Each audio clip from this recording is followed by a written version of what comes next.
বাংলা সাহিত্যের কিছু গল্প নিয়ে আমার এক বিশেষ নিবেদন স্তুতি। আপনারা শুনছেন স্তুতি, আমি সৌরভ বেজ আজ নিয়ে এসেছি আপনাদের জন্য একটি নতুন ঈশপের গল্প দাম্ভিক দ্বারকাক। শুরু হচ্ছে আজকের গল্প দাম্ভিক দ্বারকাক।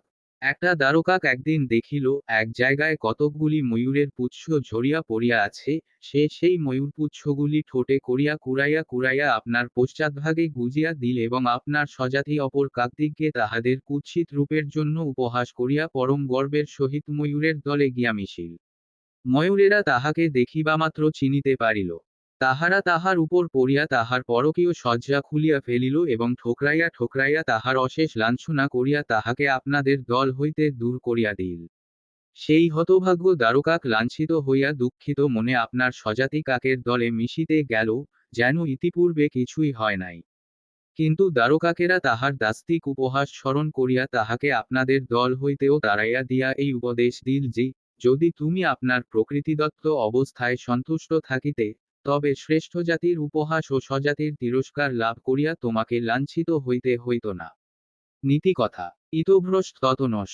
যাহার যে অবস্থা সে যদি তাহাতেই সন্তুষ্ট থাকে তাহা হইলে তাহাকে কাহারও নিকট অপদস্থ ও অপমানিত হইতে হয় না।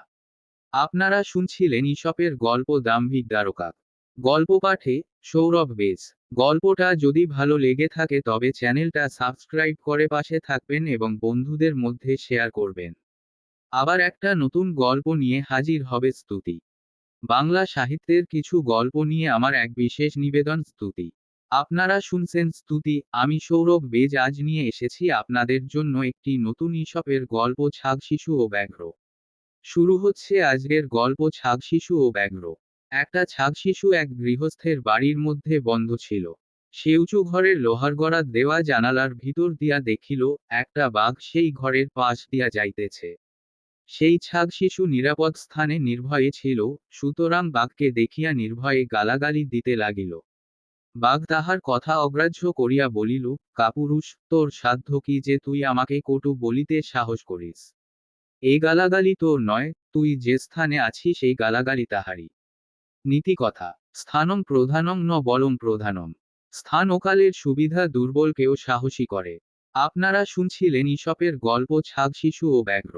গল্প পাঠে সৌরভ বেজ।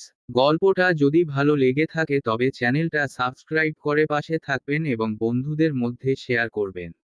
আবার একটা নতুন গল্প নিয়ে হাজির হবে স্তুতি। বাংলা সাহিত্যের কিছু গল্প নিয়ে আমার এক বিশেষ নিবেদন স্তুতি।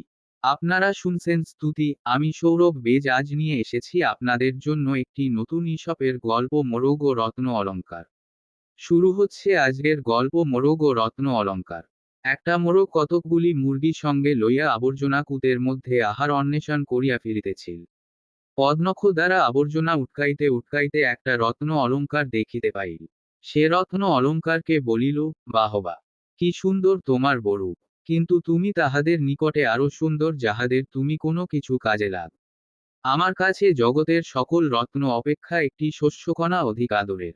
নীতিকথা, একজনের নিকট যাহা আদরের, অপরের নিকট তাহা প্রয়োজনীয় না হইতে পারে। প্রয়োজনীয়তা বুঝিতে না পারিয়া কোনো জিনিসকে হতাদর করা উচিত নয়। আপনারা শুনছিলেন ঈশপের গল্প মোরগ ও রত্ন অলঙ্কার। গল্প পাঠে সৌরভ বেজ। গল্পটা যদি ভালো লেগে থাকে তবে চ্যানেলটা সাবস্ক্রাইব করে পাশে থাকবেন এবং বন্ধুদের মধ্যে শেয়ার করবেন। আবার একটা নতুন গল্প নিয়ে হাজির হবে স্তুতি। বাংলা সাহিত্যের কিছু গল্প নিয়ে আমার এক বিশেষ নিবেদন স্তুতি। আপনারা শুনছেন স্তুতি, আমি সৌরভ বেজ আজ নিয়ে এসেছি আপনাদের জন্য একটি নতুন ঈশপের গল্প ঈগল ও শৃগালী। শুরু হচ্ছে আজকের গল্প ঈগল ও শৃগালী। এক ঈগল ও এক শৃগালী বহুকাল প্রতিবাসী হইয়া সম্ভাবে ছিল। ঈগল এক গাছের উপর থাকিত এবং শৃগালী সেই গাছের তলায় এক গর্তে বাস করিত।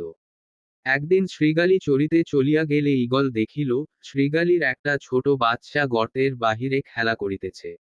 ঈগল লোভ সংবরণ করিতে না পারিয়া ছো মারিয়া শৃগালীর বাচ্চাকে আপনার বাসায় তুলিয়া লইল এবং গাছের শৃগাল তাহার কিছুই করিতে পারিবে না ভাবিয়া পরম নিশ্চিন্ত হইয়া রহিল।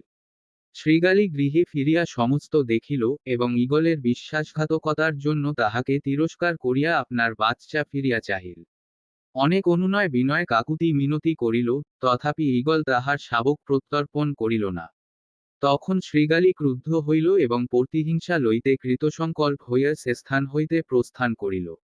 সে এক গৃহস্থের বাড়িতে ঢুকিল এবং উনুন হইতে একখানা জ্বলন্ত কাঠ মুখে খধরিয়া আনিয়া ঈগলের আবাস বৃক্ষে আগুন লাগাইয়া দিবার উপক্রম করিল।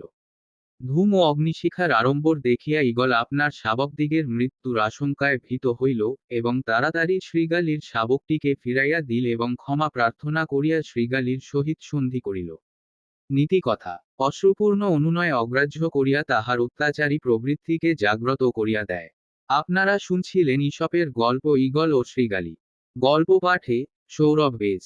গল্পটা যদি ভালো লেগে থাকে তবে চ্যানেলটা সাবস্ক্রাইব করে পাশে থাকবেন এবং বন্ধুদের মধ্যে শেয়ার করবেন। আবার একটা নতুন গল্প নিয়ে হাজির হবে স্তুতি।